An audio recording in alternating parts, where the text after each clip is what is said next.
আসসালামু আলাইকুম প্রিয় বন্ধুরা। তো চলে আসলাম আপনাদের মাঝে নতুন একটি ভিডিও নিয়ে। তো আজকে আপনাদের আমি দেখাবো, দেখুন এখানে একটা জানালা, এখানে জানালার সানসাইড নেই, তো এখানে আমরা একটা বর্ডার দেবো। ঠিক আছে, পানি আটকানোর জন্য বর্ডার দেবো। তো এই বর্ডার করার জন্য সর্বপ্রথম আমরা টেপ দিয়ে অ্যাকুরেট একটা মাপ দিয়ে নেবো। ঠিক আছে, তো এই পাশে মাপ দিচ্ছি আমি 2 ইঞ্চি। তো ঠিক ওই একই পাশে আমরা 2 ইঞ্চি একটা মাপ দিয়ে নেবো, যাতে সঠিক মাপটা আমরা পাই, যার কারণে এখানে একটা মাপ দিয়ে নিলাম। ঠিক আছে, তো এরপর আমরা যে গজ আছে সেই বা পাটটা আছে, আমরা পাট্টাটা এখানে অ্যাকুরেটভাবে সেই যে দাগটা মাপ দিলাম সেই দাগে আমরা অ্যাকুরেটভাবে বসাবো। ঠিক আছে, অ্যাকুরেটভাবে ধরবো, ধরে যাতে এখন আমরা কি করব, এই পাট্টাটাকে আটকাবো যাতে কোনো হেল্পার দিয়ে পাট্টাটাকে না ধরা। তার জন্য আমরা রড দিয়ে এক ধরনের ক্লিপ বানিয়ে নিয়েছি। তো এই ক্লিপটা দিয়ে আমরা এখানে গজটাকে আটকাবো। ঠিক আছে, তো দেখুন এই ক্লিপ দিয়ে আটকালে হবে কি, আপনার গজটা অ্যাকুরেটভাবে বসে থাকবে, নড়বে না। কিন্তু যদি হেল্পার দিয়ে ধরেন তাহলে কিন্তু নড়বে। ঠিক আছে, তো তার কারণে আমরা এই ক্লিপ দিয়ে এখানে আটকায় নিচ্ছি। তো আর এই বর্ডারটা দেওয়ার উদ্দেশ্য হচ্ছে আপনার পানি যাতে না পড়ে, যেহেতু এখানে সানসেট নেই। তো এখানে আমার পাটটা এখনো শেষ, আর এখানে এখন আমরা বালি মারবো। তার জন্য সিমেন্ট দিয়ে আমরা এক ধরনের পেস্ট বানিয়েছি, সেই পেস্টটাকে আমরা এখানে ভালো করে দিয়ে দেবো। ঠিক আছে, এই সিমেন্টের পেস্ট এখানে দিলে কি হবে, বালিটা আটকায় ধরে রাখবে, বালিটা পড়বে না। ঠিক আছে, যার কারণে আমরা এই সিমেন্টের পেস্টটা এখানে সুন্দরভাবে অ্যাকুরেটভাবে আপনার 2 থেকে 2.5 ইঞ্চি পরিমাণ দিয়ে নেব, যাতে আমরা পরে এখান থেকে আমরা 2 ইঞ্চি মাপ দিয়ে কেটে দিতে পারি। ঠিক আছে, সুন্দর করে পেস্টটা অ্যাকুরেটভাবে সুন্দর করে দিয়ে নেবেন। তো দেখুন এখানে সানসেট যেহেতু দেওয়া হয় নাই, যার কারণে কিন্তু আমরা এখানে বর্ডারটা দিচ্ছি।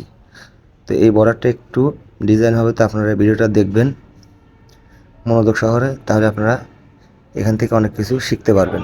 তো অনেক ক্ষেত্রে কি দেখা যায়, জানালায় অনেক বিট দেয়, সানসাইডটা দেওয়া হয় না। তো অনেকে কী করে, প্লাস্টারে আপনার সানসাইড না দেওয়ার কারণে এমনি কিন্তু প্লাস্টারে ধুয়ে দেয়, পরে দেখা যায় থাই লাগানোর পরে এখান থেকে পানি ছোঁয়।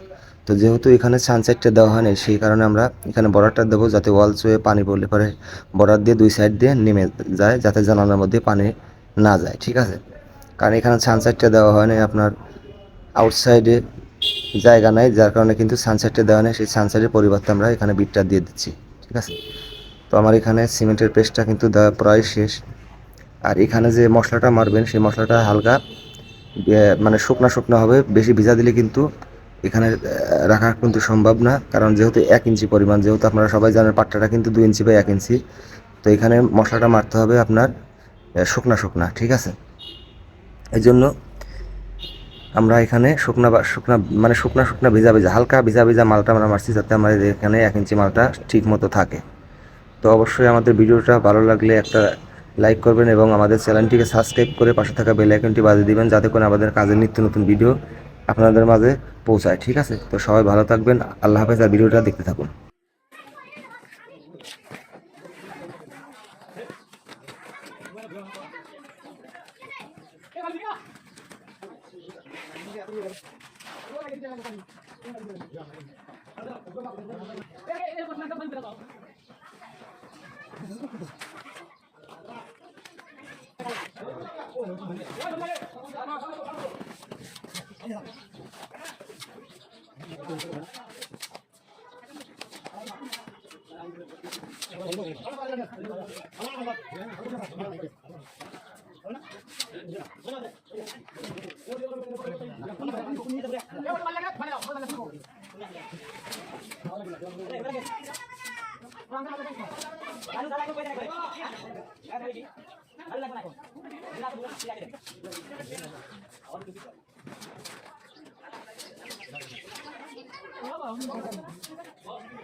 তো সুপ্রিয় বন্ধুরা, আমার কিন্তু এখানে বর্ডারটা প্লাস্টার করা ক্লিয়ার। তো দেখুন এই সাইডে জানালাটার হাইট হচ্ছে 4.5 ফিট, এদিকে হচ্ছে 4 ফিট। তো দেখুন আর এদিকে দিয়েছি 5 ইঞ্চি। ঠিক আছে, কত সুন্দর একটা ডিজাইন হয়েছে সানসেটের পরিবর্তে। তো আপনারা এটা করতে চাইলে আমি যে প্রসেসটা দেখালাম এই প্রসেসে আপনারা প্লাস্টারটা করবেন, তাহলে সুন্দর হবে। তো সবাই ভালো থাকবেন, আল্লাহ হাফেজ।